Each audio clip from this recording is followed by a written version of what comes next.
श्रीमद् भगवत गीता के अध्याय 2 में श्री कृष्ण भगवान जो है वो प्रज्ञा का महत्व, या यूं कह लीजिए चेतना, ज्ञान, जागरूक होना, जागना, समझ आना, इन पर जो है वो अर्जुन को उपदेश देते हैं, उन्हें विचार करने के लिए प्रेरित करते हैं। वैसे तो सारी संपूर्ण जो श्रीमद् भगवत गीता है वो सभी तरह से वो ज्ञान ही देती है, हमें ज्ञान उपलब्ध कराती है, हमें तरह तरह से हमारा मार्गदर्शन करती है। फिर भी अध्याय 2 जो है वो विशेष तौर पर जो है वो अर्जुन को जो है वो ये समझ आए कि सुख की प्राप्ति कैसे होगी, मोह क्या है, विषाद जो है वो दुख जो है वो क्यों उत्पन्न होता है, इन सब पर श्री कृष्ण भगवान ने उन्हें समझाया है। तो श्री कृष्ण भगवान का कहना है यहाँ पर कि जो आत्म तत्व है ना, जो मैं हूँ, जो मेरे भीतर है, जो आत्मा का जो तत्व है, आत्मा से ये विचार बना ले कि शरीर और आत्मा ये दोनों मिलकर ही शायद जीवन का जीवन जो है वो इन दोनों विचारों से, इन दोनों सैद्धांतिक मूल्यों से जो है वो प्रेरित रहता है, बनता है, दोनों के सामंजस्य से। तो यहाँ पर श्री कृष्ण भगवान कहते हैं कि भाई ऐसा जो आत्मा तत्व है जो तुम्हारा अर्जुन, जो उसका जो ज्ञान है, उससे जो ज्ञान रूपी जो प्रकाश जो तुम्हें मिलेगा, उससे यथार्थ के सुख की प्राप्ति हो सकती है।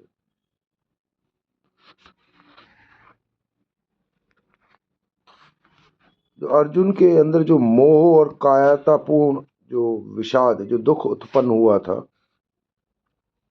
उस युद्ध स्थल में, तो ठाकुर जी जो है श्री कृष्ण भगवान उसकी बड़ी निंदा करते हैं अर्जुन की कि ये सब गलत है, ऐसा तो ठीक नहीं है, और वह उसे उत्साहित करते हैं, प्रोत्साहित करते हैं।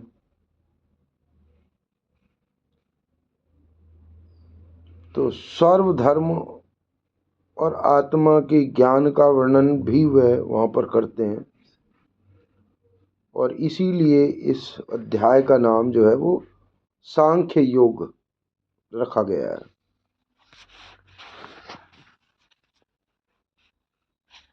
अर्जुन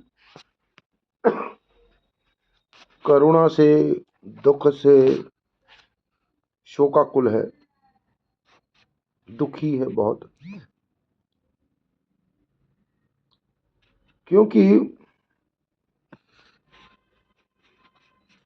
जो उपलब्ध ज्ञान है वो मोह और भावावेश की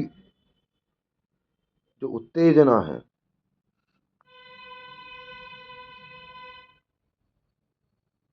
उसके घने बादल जो है ना, वो उस पर छा गए हैं, उसके ज्ञान पर, उसके विवेक पर, और वहां पर वह बस युद्ध स्थल पर मानसिक प्रताड़ित, यूं कह लीजिए, बस ऐसे ही बस देख रहे हैं उस सब तरफ, भयभीत से। उन्हें कुछ पता नहीं, मतलब कि उन्हें बस दुखी हैं वह। और दुख जो है वो मतलब निराशा और भावुकता का जो आवेग होता है, वही जो है ऐसी स्थिति में लाकर खड़ा कर देता है। तो अर्जुन की जो मनस्थिति थी उसे जानकर श्री भगवान जो है, कृष्ण भगवान, उससे प्रश्न करते हैं कि अर्जुन, इस समय असमय ही तुम्हें किस मोह ने आ घेरा है?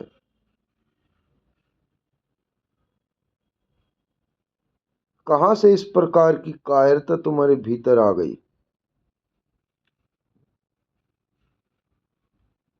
तुम तो वीरों के वीर हो, अजय योद्धा हो।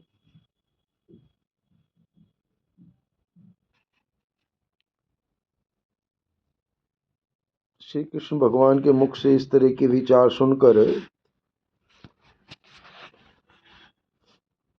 अर्जुन जो है वो अपना तर्क रखते हैं, अपनी बात रखते हैं कि मेरी जो मुझे जो ऐसा लग रहा है कि जिनका मैं सदैव पूजन करता रहा,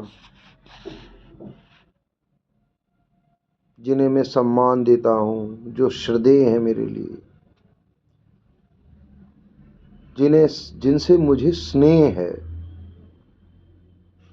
उनका इस युद्ध में मैं कैसे वध करूं?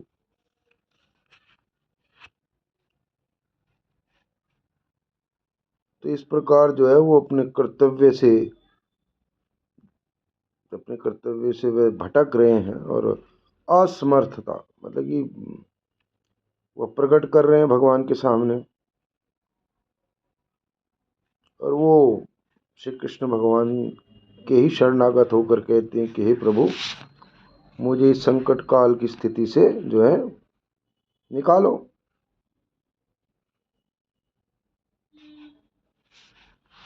तो श्री कृष्ण भगवान ने जो है,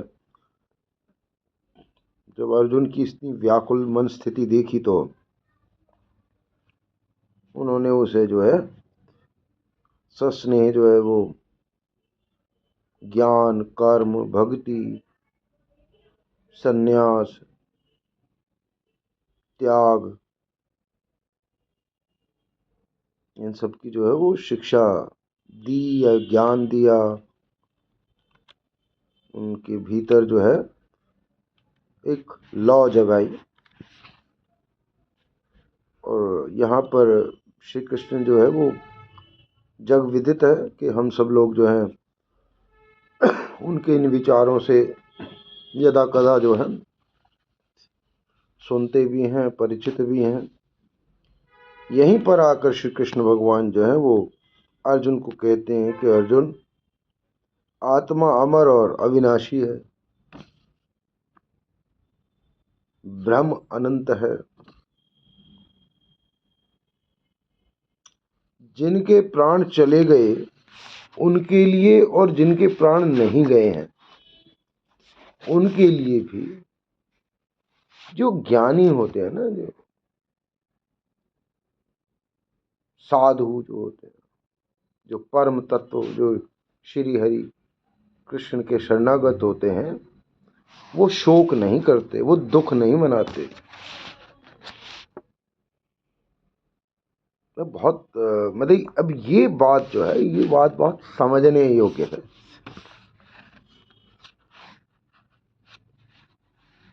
कि जिनके प्राण चले गए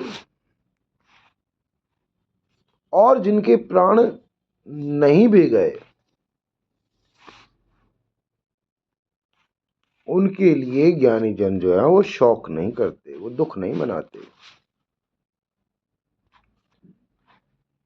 ये भौतिक संसार अस्थाई है, शरीर भी अनित्य है, परिवर्तनशील है।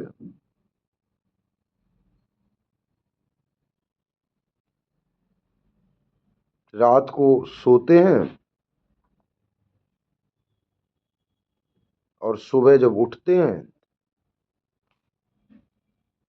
तो इस बीच में हम लाखों किलोमीटर की यात्रा कर लेता है हमारा मन, और हमें पता भी नहीं चलता। पूरे विश्व में तरह तरह की घटनाएं घट जाती हैं, हमें नहीं पता चलता। उस विश्राम की स्थिति में ये भी नहीं पता चलता कि हम कहाँ हैं और हमारे साथ जो बंधु बांधव हैं वो कहाँ हैं।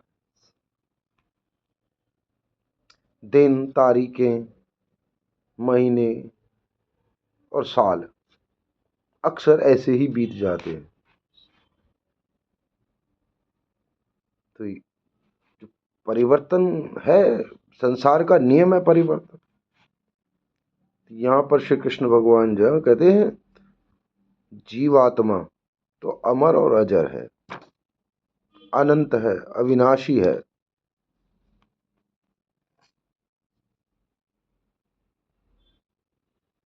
और संपूर्ण ब्रह्मांड के परिप्रेक्ष्य में यह बात सत्य मान लो कि आत्मा न तो किसी को मारती है और न ही मरती है, न ही वो किसी के द्वारा मारी जा सकती है।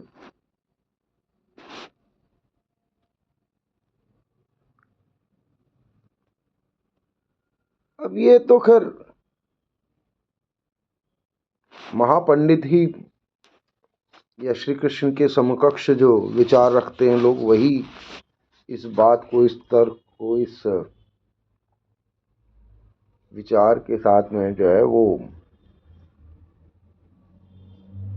न्याय कर सकते हैं कि जब वो ये कहते हैं कि अब ये बहुत, वैसे तो बहुत सरल सी बात है।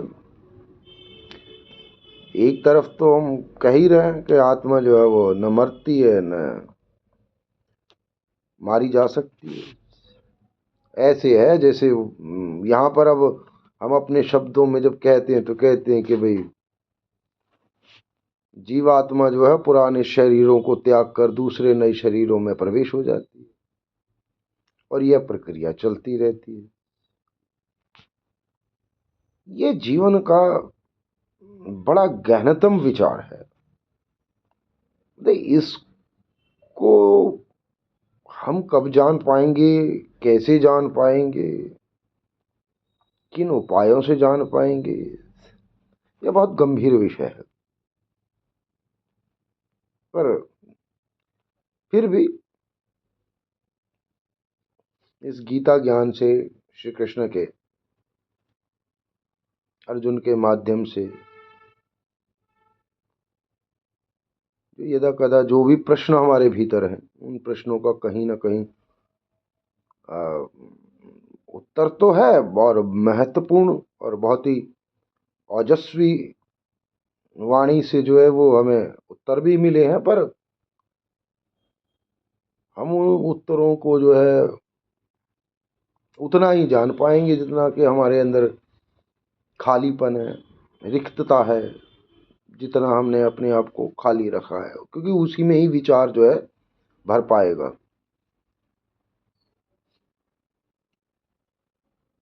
अज्ञानता जो है वो उससे हम थोड़ा सा दूर होंगे, ज्ञान की लौ जो है, प्रकाश की जो लौ है, उससे थोड़ा सा हम प्रकाशित होंगे तो शायद कुछ समझ पाए।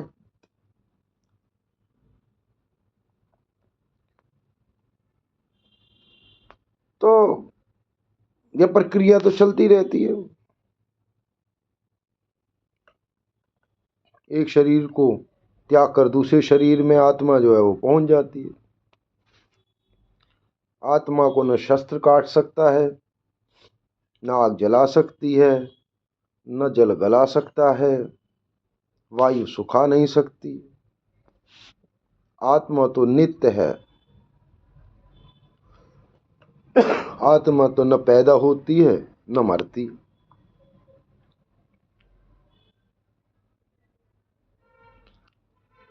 तो अतः मनुष्य को इस तरह के ज्ञान से, जब इस तरह का ज्ञान हो जाए मनुष्य को, तो उसे शोक नहीं करना चाहिए। अक्सर हम जो है वो सांसारिक जो गतिविधियां हैं उसमें जब हम अक्सर कुछ इस तरह के अंतिम संस्कार में या यूं कह लीजिए भोग वगैरह में जाते हैं तो अक्सर जो वहाँ विद्वान बैठे होते हैं पंडित, वो जब गरुड़ पाठ करते हैं तो उसमें भी लगभग वो जो ज्ञान है आत्मा का, उस पर वह भी प्रकाश डालते हैं। और उसी से ही जो है वो यूं कह लीजिए कि हम परंपरागत जो चूंकि हमारे जो धर्म कर्मकांडी हैं या यूं कह लीजिए इस संसार से फिर संसार में लौटने के लिए वो जो एक शोक सभा कर दी जाती है, उसके बाद आप जो हैं फिर वही संसार में लौटते हैं। बस कुछ क्षण ही, बस वो 1 घंटा जो है वो हम देते हैं 3 से 4 या 4 से 5 बजे का, और उसमें ही हम पूरा ज्ञान प्राप्त कर लेते हैं कि आत्मा न तो मरती है न जीती है, और कहीं ना कहीं जो गए हैं वो हैं। मतलब बस कुछ भी ज्ञानता और अज्ञानता के बीच में जो भी कुछ हमारी समझ में आता है, लेकिन बावजूद उसके कि हम फिर भी सांसारिक ही हैं और हम फिर अपने उसी मायावी संसार के अंदर वही सब विचार रखते हुए फिर से उस भवन से निकलते ही उस माया में फिर आ जाते हैं, और हम इस फिर उसी प्रतिस्पर्धा में हम सब वो ज्ञानवान भूल जाते हैं।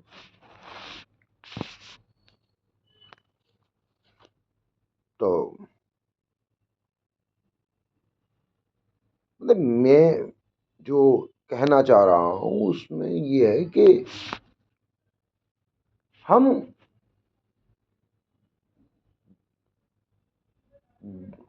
हम हम ज्ञान तो बहुत बहुत उपलब्ध है, पर हम तो उतना ही ज्ञान जो है एब्जॉर्ब कर सकते हैं, उतना ही ज्ञान हम पा सकते हैं जितना ज्ञान हम पाने की क्षमताओं में है, उससे ज्यादा तो कुछ नहीं।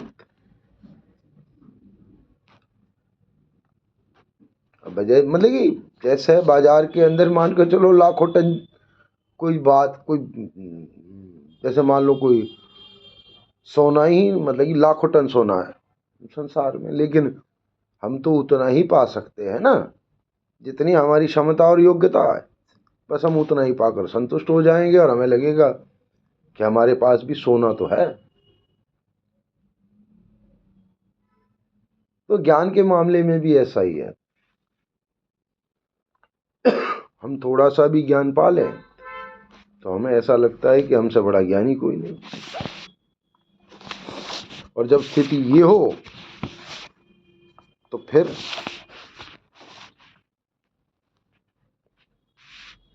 श्री कृष्ण भगवान जो है वो अर्जुन को सभी बातें समझाते हुए कहते हैं कि अर्जुन, जिन लोगों को इस तरह का ज्ञान प्राप्त हो जाता है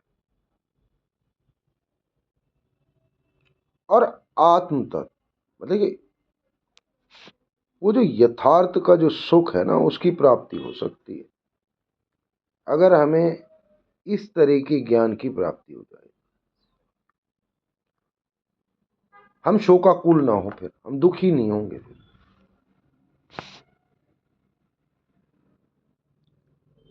अब अर्जुन जो है वो तो एक वीर योद्धा थे,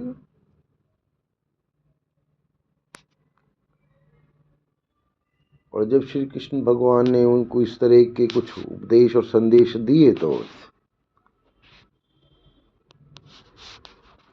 उन्होंने कहा, श्री कृष्ण भगवान ने अर्जुन को, कि अर्जुन, धर्म से प्रेरित होकर युद्ध कर और अपने कर्तव्य का निर्वाह कर।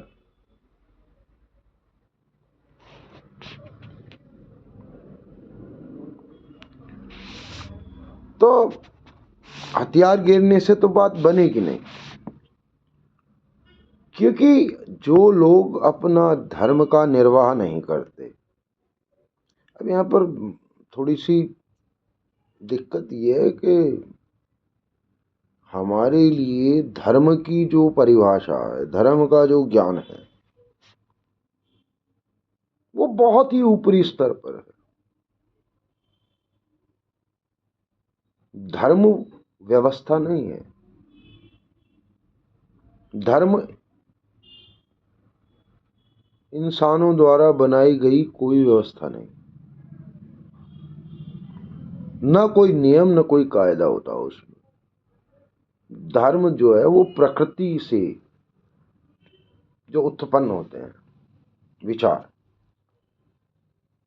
धर्म है स्त्री का धर्म, पुरुष का धर्म, उसके बाद जो भी संबंध है उन संबंधों का अपना अपना धर्म।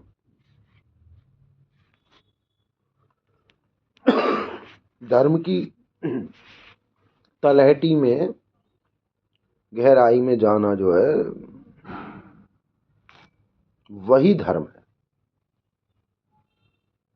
धर्म जो है वो मानवीय मूल्यों से स्थापित नहीं हो सकता।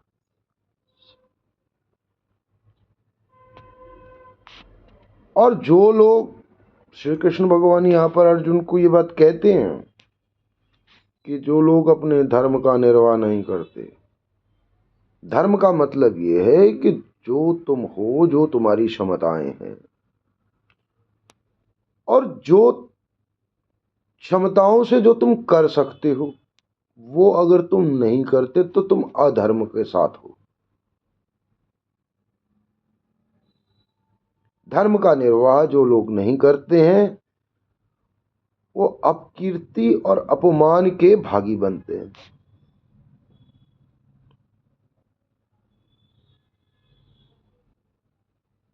और ये मान लो कि जो अपमान, जो इस तरह का जो जो धर्म को धर्म से मतलब कि वंचित हो जाते हैं,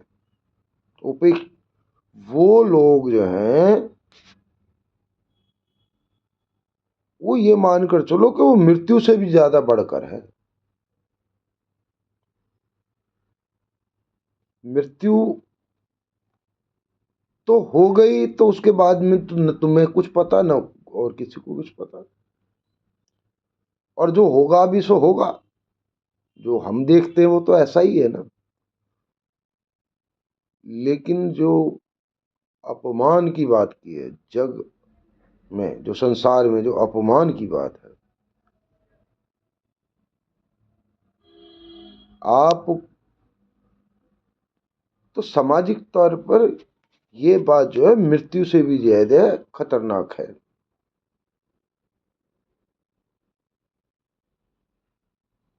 स्वयं में संसार में क्या है ये तो संसारी जान है, पर श्री कृष्ण भगवान यहां पर ये बात अर्जुन को कहते कि अपकीर्ति और अपमान जो है ना वो मृत्यु से भी ज्यादा बढ़कर है। तो इसलिए उसे भरोसा देते हैं कि दुख सुख, हानि लाभ, पराजय विजय में समबुद्धि से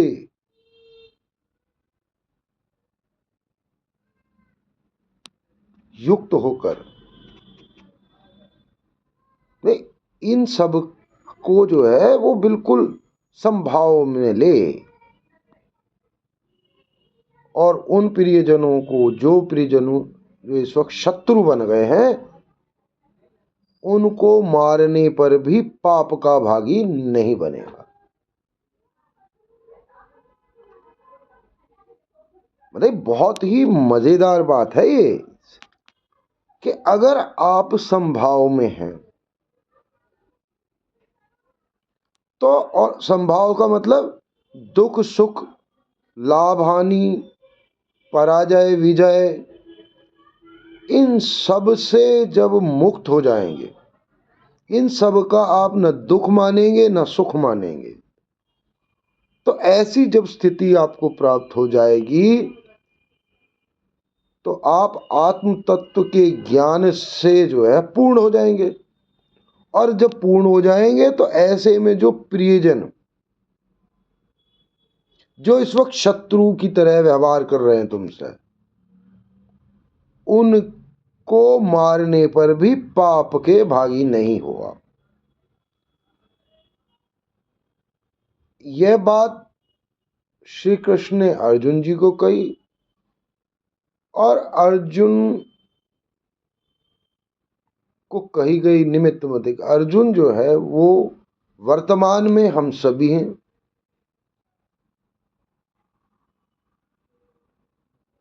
श्री कृष्ण भगवान की जो विचार हैं, इन विचारों से हम वर्तमान में उस संबुद्धि को प्राप्त होते हुए अगर व्यवहार करेंगे तो हम तमाम तमाम पापों से मुक्त हो जाएंगे। आगे क्रमशः यह जो अध्याय 2 है ये जारी रहेगा। और आज बहुत आनंद रहा, और आज अभी यहाँ विश्राम। आपकी जय हो, सदा सदा ही जय हो।